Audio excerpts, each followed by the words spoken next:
El libro del profeta Jeremías. Jeremías fue un sacerdote israelita que vivió y trabajó en Jerusalén durante las últimas décadas del Reino del Sur, Judá. Él fue llamado como profeta para advertir a Israel de las severas consecuencias de romper su pacto con Dios a través de su idolatría e injusticia. Él incluso predijo que el imperio de Babilonia vendría como el siervo de Dios para traer este juicio sobre Israel, destruyendo a Jerusalén, llevando al pueblo al exilio. Y tristemente sus palabras se hicieron realidad. Jeremías vivió el asedio y la destrucción de Jerusalén y fue testigo personal del exilio. Ahora, este libro surgió de una manera muy interesante. El capítulo 36 nos dice que después de que Jeremías tenía 20 años predicando en Jerusalén, Dios lo llamó a reunir todos sus sermones, poemas y ensayos y a escribirlos. Lo cual Jeremías hizo empleando a un escriba llamado Baruch, quien escribió y compiló todo este material en un rollo. Ahora, Baruch también reunió muchas historias acerca de Jeremías y luego unió todas las piezas. Así que esta es la razón por la que el libro se lee como una antología, como una colección de colecciones. Todo ha sido ordenado para presentar a este profeta como un mensajero de la justicia y de la gracia de Dios. Así que el libro comienza con Dios llamando a Jeremías a ser un profeta, y se le da una doble vocación. Él será profeta a Israel, pero también a las naciones, y sus palabras arrancarán y derribarán, pero también edificarán y plantarán. En otras palabras, él acusará a Israel y le advertirá acerca del juicio venidero de Dios, pero también tiene un mensaje de esperanza para el futuro.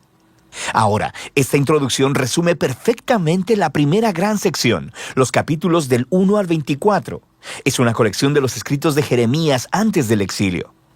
Y la idea central aquí es que Israel ha quebrantado el pacto con Dios y violado todos los términos del acuerdo que hicieron, el cual está escrito en la Torá. Y de muchas maneras, ellos adoptaron la adoración a toda clase de dioses cananeos, edificando santuarios a ídolos por toda la tierra. Y Jeremías desarrolló la metáfora de la idolatría como adulterio y utiliza el lenguaje de la prostitución, promiscuidad e infidelidad para describir cómo Israel le ha dado su lealtad a otros dioses. Jeremías también acusa repetidamente a los líderes de Israel, los sacerdotes, los reyes, los otros profetas, todos se han corrompido. Han abandonado la Torá y el pacto, lo cual ha producido un resultado trágico. Rampante injusticia social. El pueblo estaba aprovechándose de las personas más vulnerables de las comunidades israelitas, las viudas, los huérfanos, los inmigrantes, en clara violación a las leyes de la Torá. Y esto parecía no importarles a los líderes de Israel.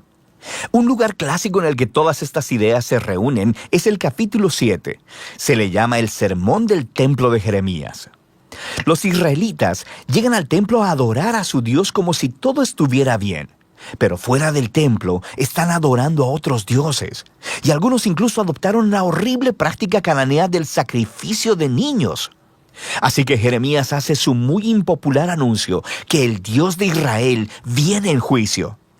Él destruirá su propio templo y castigará a Israel enviando a un enemigo del norte. Este es un ejército que Dios permitirá que conquiste a Jerusalén, y mientras lees, descubres que Él está hablando acerca del gran imperio de Babilonia. Y todo esto nos lleva a una transición en el capítulo 25. Israel no ha regresado a su Dios. Así que en el primer año del nuevo rey de Babilonia, Nabucodonosor, Dios le dice a Jeremías que anuncie que los ejércitos babilonios están en camino a Israel y a todos sus vecinos para conquistarlos y llevarlos al exilio durante 70 años. Él compara a Babilonia con una copa de vino, llena hasta el borde con la justa ira de Dios, por toda la injusticia y la idolatría de Israel. Dios hará que Israel y las naciones beban de esta copa. Ahora, este capítulo es clave para el diseño del libro, porque todo lo que sigue se concentrará en el ataque venidero de Babilonia. Primero sobre Israel en los capítulos del 26 al 45, y luego sobre las otras naciones en los capítulos del 46 al 51. La sección acerca de Israel primero contenía historias de cómo Jeremías rogaba a Israel a arrepentirse, cómo les advertía hasta el último minuto, pero los líderes de Israel continúan rechazándolo. La sección concluye con una gran colección de historias acerca de cómo Jerusalén estaba siendo asediada y eventualmente destruida por Babilonia. y acerca de cómo Jeremías fue perseguido durante todo este tiempo y eventualmente secuestrado y llevado a Egipto en contra de su voluntad por un grupo de rebeldes israelitas. Ahora, justo aquí en el centro, en medio de todas estas oscuras historias de desastre y juicio, tenemos una colección de los mensajes de Jeremías para el futuro de Israel.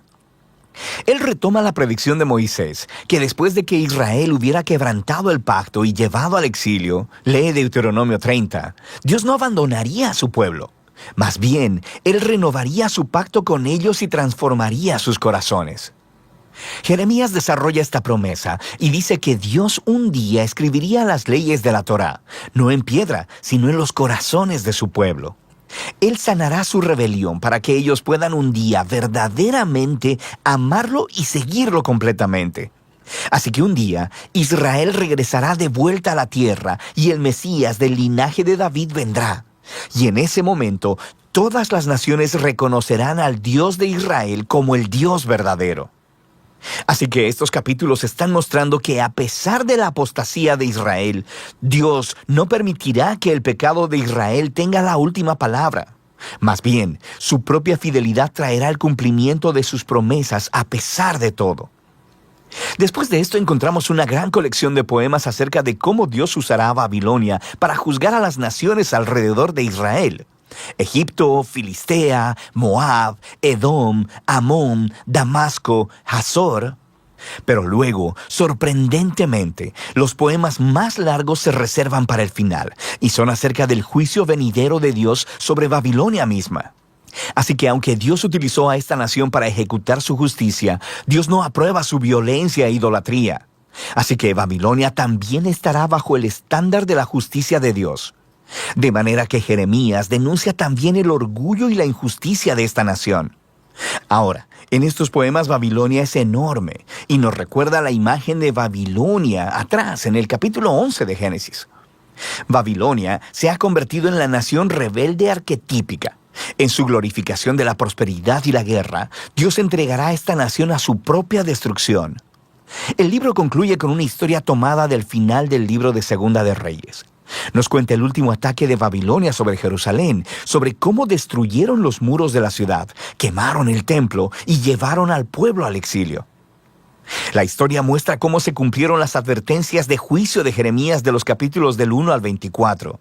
Pero luego, el capítulo termina con una breve historia acerca del rey israelita cautivo, Joaquín, el heredero del linaje de David.